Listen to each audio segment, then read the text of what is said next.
evening, and welcome to another Wednesday Walking by Faith. Missions Church is Bible study for a Wednesday.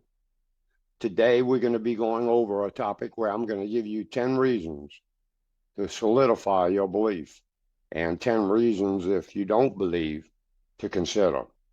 Today's topic is not only for those who but dare to believe in Jesus, but also for those who, for whatever their reason, either have doubts about their choice or those who just believe otherwise in something else. To those, I would say stay with me tonight as we go over some very good reasons for you to reconsider your choices and not only hear, but also understand for the following reasons. Now, if you're hearing this, it means that you are alive, and I guess I can't say well because I'm not sure. I'm not aware of your physical condition. It's possible you may be in a rut, may be confused about religion, for there are many reasons that a person just doesn't believe that Jesus walked the face of this earth over 2,000 years ago, and that, yes, he is and was a real person, still is today. Some are led to believe that we who follow and thank him for saving us are Looney Tunes. Now there's one thing I can assure you of, and that is a need to give the Gospels of the Bible an objective hearing. Read and learn about this Jesus. But before you do, say a short prayer asking that you be given total understanding of what it is you're going to read. And I can assure you of this. That's right, you are an eternal being. And the next thing you'll, I guess, question and say is really? But let me assure you about who you are. First, you are made up of two things. You have a body and you have a soul. You are dual in nature. Second, at some point in time, your body is going to die. And if you don't think so, then search and see and let me know what you come up with in regards to any person who was here at the beginning of this world and is still alive today in this universe. Now, if you happen to be catching this and you're an atheist, you just don't believe that you were created, but were just formed from an amoeba, and that when you die, you might come back as a fish or a cow or a dog or just something else. I have a small bit of news. The only thing that's going to die is your body. And then your guardian angel, that's what I said, your guardian angel is going to take you, your separated spirit from your dead body, and he's going to whisk you away through the universe to the judgment seat of Jesus Christ, where you, like every other human being ever born, will give an account for your life. And I'll close with this as an open. Many surveys of people who lived their lives as atheists, on their deathbeds, they repented and believed, and the percentage was over 90%. Go look it up, okay? Now, to those who happen to believe in another religion other than Christianity, I would urge you to give the Bible an objective reading. I mean, I've read some of the Quran, I've read some of, Buddha's works, along with other religious books about Shintoism and Buddhism and so forth, and a lot of other beliefs, and then the Bible, and there was no doubt in my mind after reading them that there's only one true God, and he led me to the truth about Jesus. No other so-called God ever replied to me, answered, or ever showed me anything. The words that I read were empty, even though I tried to understand them. So if you're still with me at this point, don't leave and hear the reasons why you need to hear them, and then go ahead and decide, okay? So let's get to the meat and the potatoes. 10 reasons to believe in life after death. It would be difficult to believe that life is good if we knew there was nothing beyond the grave to compensate for problems of inequality and unfairness. While some people seem destined for happiness, others are born into terrible relationships and circumstances. If we could be sure there was nothing to offset unequal distribution of suffering, many would have no reason, okay, other than a good reason to curse the day of their birth. for the way of life has treated them. And if you happen to give the Bible a hearing, when you get to the book of Job, look up the 3rd chapter, verses 1 and 3, and see what that tells you. We could also agree with King Solomon, who at a low point in his life said, I looked and saw all the oppression that was taking place under the sun. I saw the tears of the oppressed, and they have no comforter. Power was on the side of their oppressors. They have no comforter. And I declare that the dead who had already died are happier than the living who are still alive. But better than both is he who has not yet been born, nor who has not yet seen the evil that is done under the sun.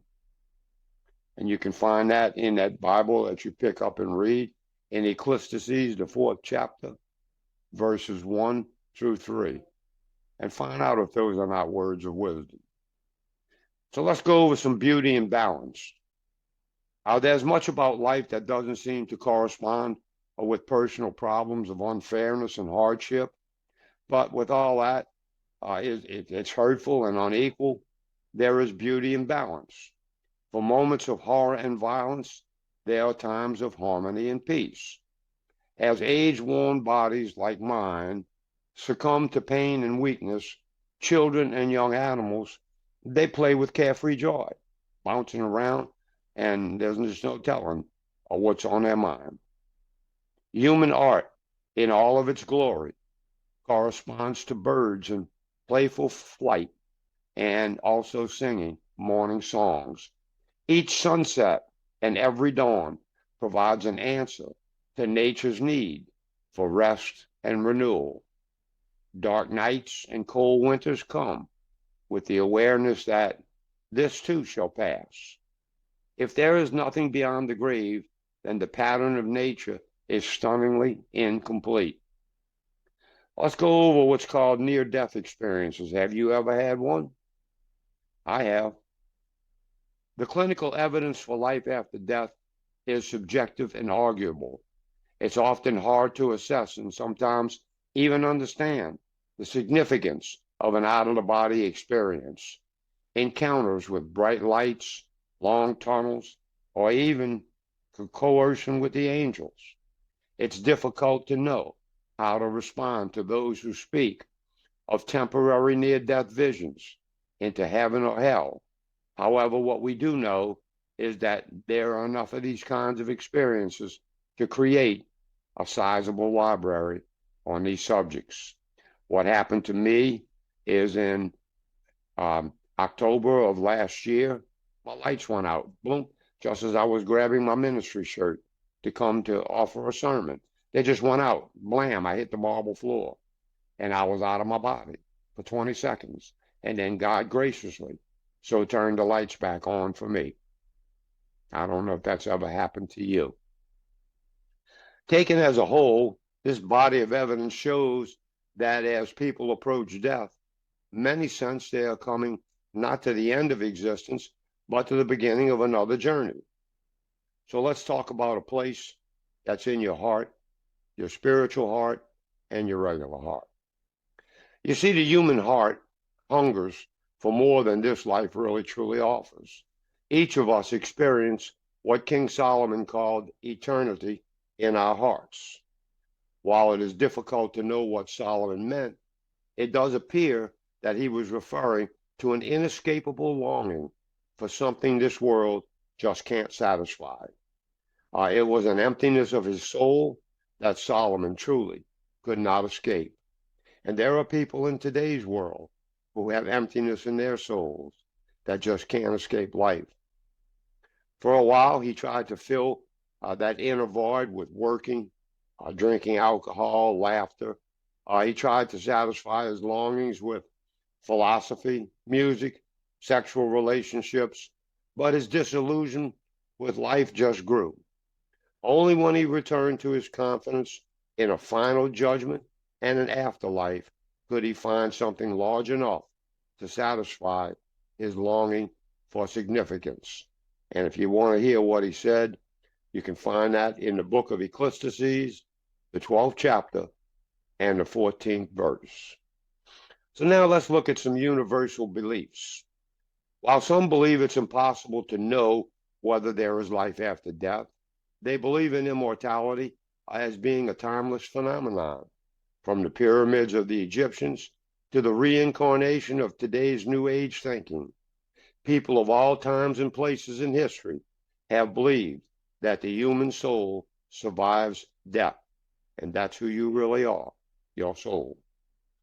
If there is no consciousness or laughter nor regret beyond the grave, then life has truly fooled almost everyone, from the pharaohs of Egypt to us to today. So, what's this about an eternal God, Nick, you're talking about? Well, the Bible names God as the source of immortality, okay? It describes his nature as eternal. The same scriptures tell us that God created us in his likeness and that his plan is to welcome his children eventually into his eternal home. The scriptures also teach that God introduced death into the human experience when our first ancestors trespassed into the darkness of the forbidden territory.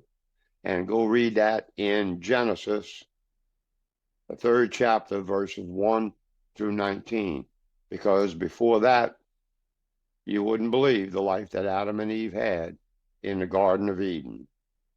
That describes what human beings are willing to give up, even in an eternal state, especially when they become bored or seek out things in the wrong way when they're told not to.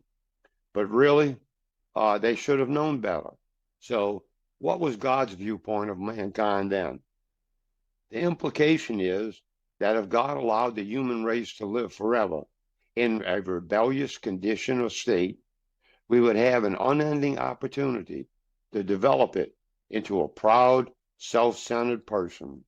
Instead, God began to unfold a plan that would ultimately result in the eternal homecoming of all who chose to be at peace with him.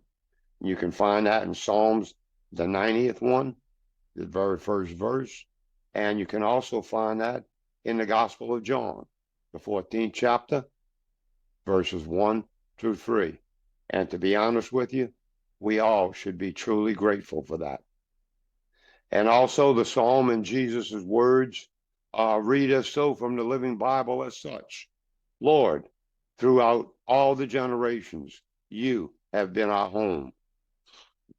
Also another verse reads, let not your heart be troubled. You are trusting God, now trust in me.